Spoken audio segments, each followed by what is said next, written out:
시청자 여러분 안녕하십니까. 2월 27일 시사정담 시작하겠습니다. 이종근 전 데일리안 편집국장님 나오셨습니다. 안녕하십니까. 네, 시청자 여러분 좋아요, 구독 좀 많이 눌러주시기를 부탁드리고요. 이 국장님, 네네.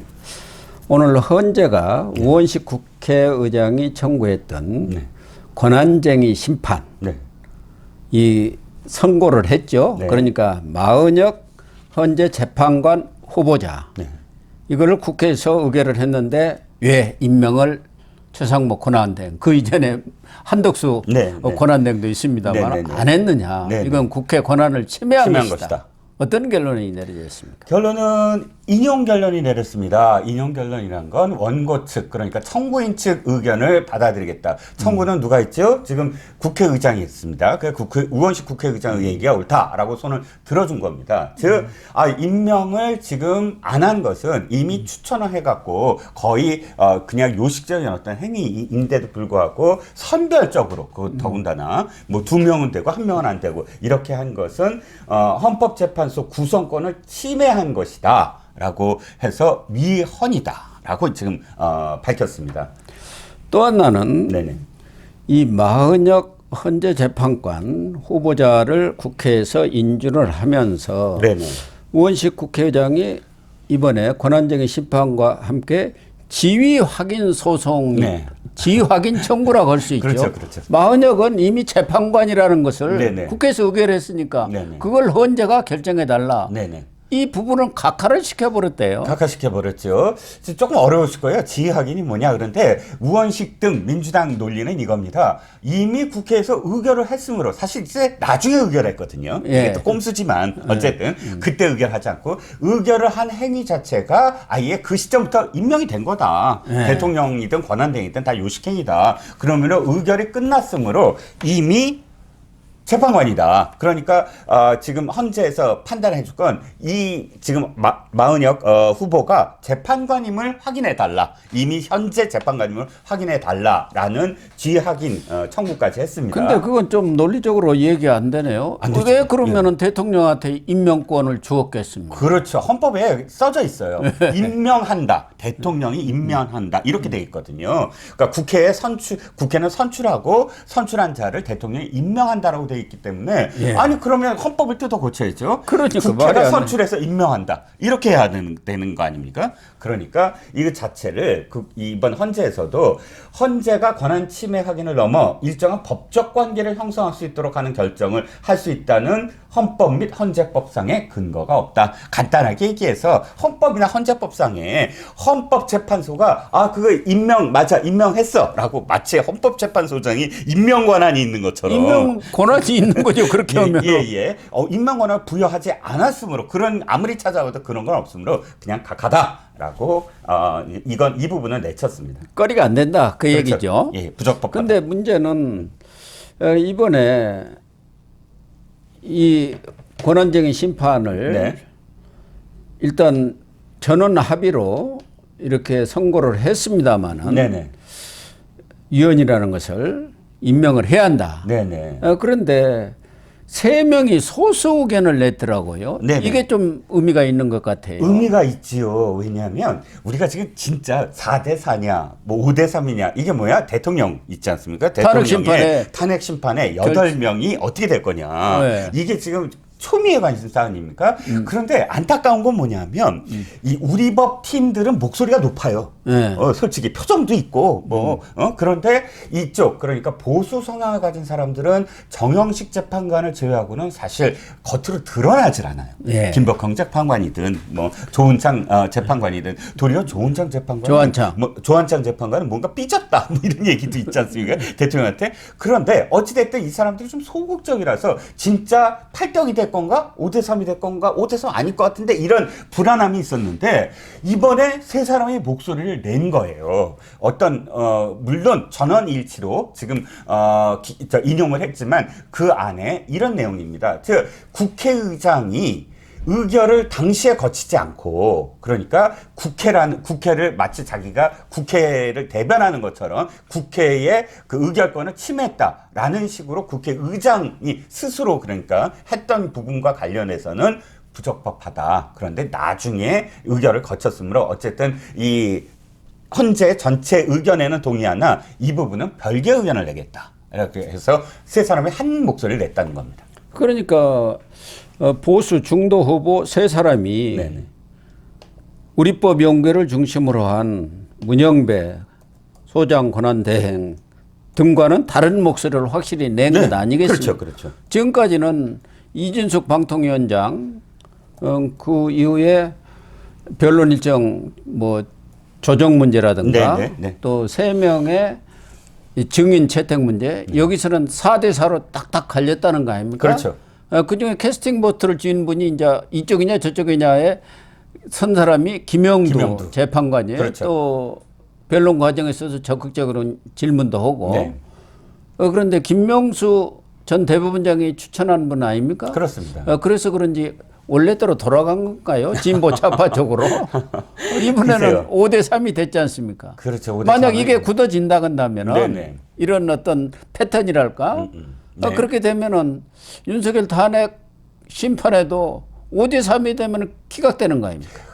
5대 3이 기각이죠. 5대 3은. 그런데 네. 제가 딱 이게 느낌이 뭐냐면 마흔역을 굳이 왜 이렇게 난리를 칠까? 예. 헌법재판소에서. 그러니까요. 사실 마흔역보다 순서대로 선입선출로 얘기하면 당연히 한덕수 총리가 먼저 돼야 되고 그 다음에 마흔역이 되는 게 맞지 않습니까? 그런데 마흔역부터 이렇게 먼저 날짜를 잡고 막 얘기를 해요. 그래서 왜 이럴까 했는데 아무리 봐도 이 5대 3이 그래서 그런 것 같다. 그러니까요. 안전판 마련해야 한다. 한 사람이라도 더 집어넣어서 6대 3을 딱 만들어 놔야 나중에 전원일치 세산을 뭐 설득을 하든 뭐든 야 끝났다 6사람인데 너네 나중에 욕먹을 거 아니냐라고 하면서 설득을 하든 뭘 하든 6명을 안전판을 만들자. 딱 만들어 놓으면은 이미 결정이 났기 때문에 당신들도 우리가 국론 분열을 막기 위해서는 박근혜 전 대통령 때처럼 9대 0으로 하자. 9대 0으로 뭐 이렇게 하자. 설득이 가능한데 5대 3은 이거 기각이잖아요. 자기네들한테 불리하잖아요. 그러니까 두 가지 오늘 이 결정이 두 가지를 나타낸다고 봅니다. 첫 번째는 뭐냐면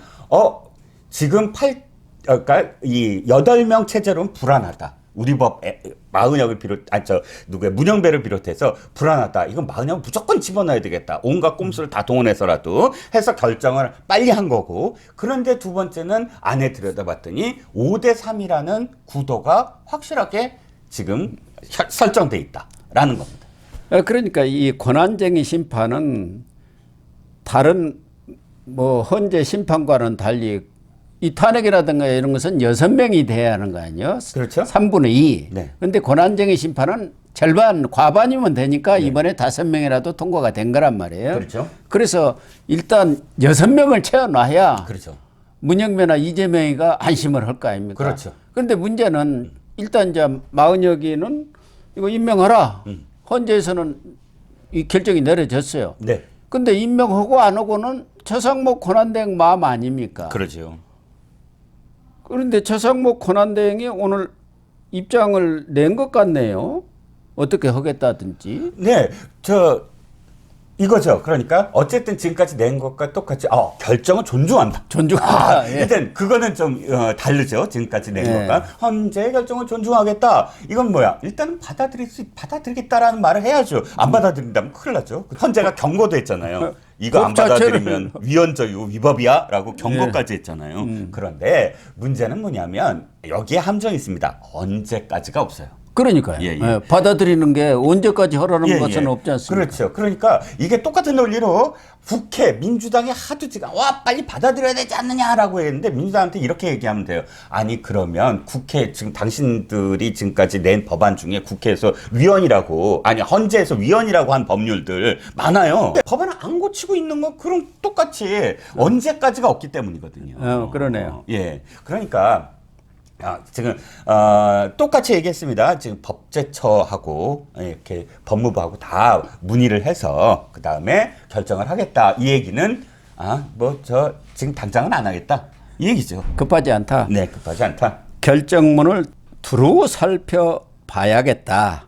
정무적 판단이 필요합니다. 네네. 이렇게 얘기한 거 보면은 그렇죠. 쉽게는 결정을 안 하겠다. 네네. 그 뜻 아니겠습니까? 맞습니다. 우선 지난번에 31일 날 12월 그때 임명할 때 두 사람에 대해서는 여야가 합의가 됐는데 네. 이 마은혁에 대해서는 합의가 안 됐다는 것 때문에 임명을 안 한 거예요. 그게 지금 바뀌지가 않았잖아요. 그렇습니다. 더군다나 지금 최상목 권한대행 입장에서는 한덕수 총리가 권한대행으로 다음 주쯤에 네네. 헌재에서 이 기각 판결이 나갔고 복귀할 가능성이 있기 때문에 그렇죠. 구태여 자기가 서두를 필요 없잖아요. 그렇습니다. 한덕수 총리 지금 그 권한대행과 관련된 지금 헌재 심판이 딱 한 번 열렸어요. 예. 그리고 바로 그냥 그러니까 결정하겠다는 거 아닙니까? 거리가 안 되는 거죠. 그것도 탄핵을 위한 탄핵이라는 말이 거예요. 안 된다는 거 아닙니까? 예. 그럼 돌아온 거 뻔하고 벌써 지금 총리실을 난리가 났습니다. 왜 돌아오기 전까지는 청소도 뭐 농담이고요. 청소는 어쨌든 뭐 준비를 해야 되잖아요. 일단 돌아오면 산적한 문제가 한둘이 아닙니다. 그러니까 총리실이 이렇게 북적인다는 건 곧 돌아온다는 얘기고 당연히 최상목 권한대행으로서는 큰 짐 하나를 자기가 그냥 밀어버리면 되는 거 아니겠습니까? 그런데 한덕수 총리가 권한대행으로 다시 복귀를 하더라도 네. 첫째 마은혁을 임명하느냐 문제가 있어요. 네, 그렇죠. 그때도 예, 예. 아예 한덕수 권한대행은 세 사람 다 합의가 안 됐다고 해서 임명을 안 한 했죠. 거 아닙니까? 예. 그런데 그 상황이 바뀌지 않았단 말이에요. 네네. 그래 임명 안 한다고 다시 한덕수 권한대행을 또 탄핵할지는 못할 것 아닙니까? 그렇죠. 그러니까 첫째는 마은혁이 한덕수 권한대행 체제에서도 임명될 가능성이 없을 수도 있고 네. 설사 임명된다 하더라도 그 중요한 것은 이거 아닙니까? 그렇죠. 그러면은 이재명이나 문영배가 지금 노리고 있는 것은 만약의 경우에 안전판을 만들어 두자는 거 아니겠습니까? 그렇죠. 예, 예. 예비군을 확보해 두자. 그렇죠. 경우의 수를 줄여보자. 예. 그런데 과연 윤석열 대통령 탄핵 그런 결정에 참여가 가능하느냐, 영향을 미칠 수 있느냐 그 문제 아닙니까? 그렇습니다. 그런데 사실 끝났다고 봐요. 저는 끝났습니다. 아니 일단 또 예. 들어오면은 예, 예. 만약에 참여를 하게 되면은 변론은 갱신 절차를 거치하기 때문에 시간이 많이 늘어질 수가 있어요. 그러니까 둘 중에 하나죠. 이게 딜레마거든요. 만약에 진짜 마은혁을 어쩔 수 없이 한덕수 총리가 받아들인다고 하더라도 그 다음에 무슨 문제가 생기냐면 말씀하셨듯이 갱신을 해야 됩니다. 그런데 지금 박근혜 전 대통령이나 혹은 노무현 전 대통령의 예를 봤을 때 15일이 최대거든요. 그러니까 그 마지막 변론 최후 진술까지 한 다음에 거의 제일 오래된 게 14일이에요. 11일과 14일입니다. 그럼 보름 내로 할 거냐? 그 왜 이게 중요하냐면 우리 법팀이 민주당과 짬짬이를 해갖고 3월 중순에 절대로 선거를 한다. 절대로 이재명의 항소심보다 빨리 하겠다. 이런 어떤 미략이 있는 거 아니겠습니까, 솔직히? 지금 정해졌잖아요. 26일로. 그런데 마은혁을 집어넣는다 그러면 첫 번째, 마은혁은 이 지금 변론에 한 번도 참여를 안 했습니다. 예. 상식적으로 한 번도 참여 안 한 사람이 평의에 바로 갈 수 있다? 불가능하죠. 그러면 변론을 지금까지 했던 것을 들여다보는 게 갱신입니다. 그런데 아시다시피 지금 거의 한 달 보름 정도를 계속 변론을 했어요. 그 과정들 다 들여다보려면, 제대로 들여다보려면 아무리 안 잡아도 한 3주는 걸립니다. 2, 3주 훌떡 넘겨요. 그럼 4월 달로 갑니다. 간이로 해도 한 일주일 걸립니다. 근데 간이를 한다 그러면 그러니까 이쪽 그러니까 피청구인이 저기 해야 돼요. 승인을 억셉트를 해야 돼요. 윤석열 그런데, 대통령 측에서. 예. 할 리가 없죠. 아니 받아들일 리가 없죠. 그러면 둘 중에 하나예요. 4월 달까지 끌면서 안전판을 확보하겠느냐, 아니면 8명끼리 그냥 3월 중순에 끝내겠느냐. 둘 중에 하나를 택해야죠.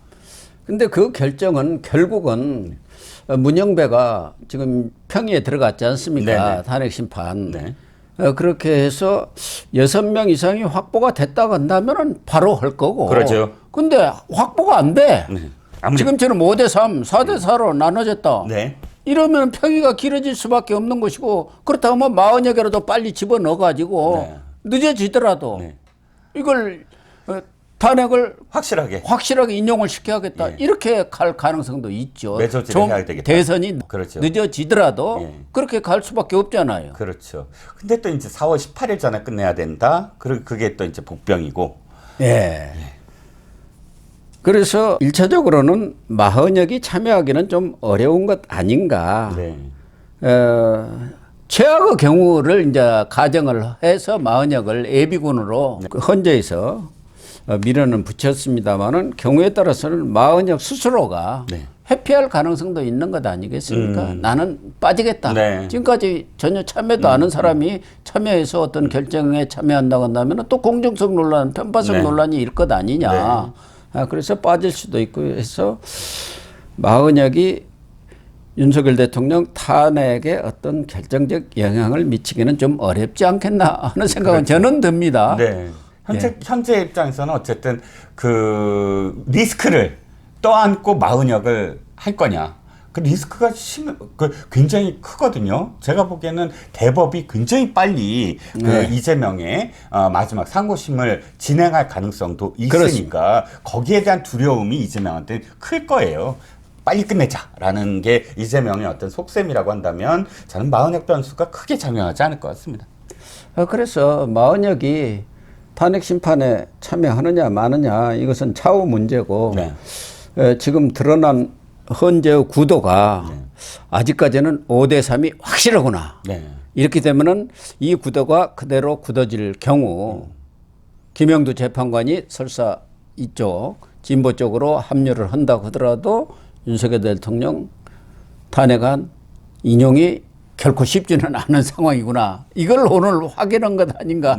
그런 느낌이 듭니다. 그렇습니다. 구도가 확실해지는구나. 사실 서로 크로스로 전혀 다른 사람이 뭐 예를 들어서 별개 의견을 낸다거나 이러면 이런 얘기 안 나오는데 이진숙 그 방통위원장의 결정과 똑같은 아예 굳어진 구도 있잖아요. 사람들이 변하지 않고. 그럼 확실하게 성향별 구도가 고착화됐다라고 생각을 해야죠. 그렇습니다.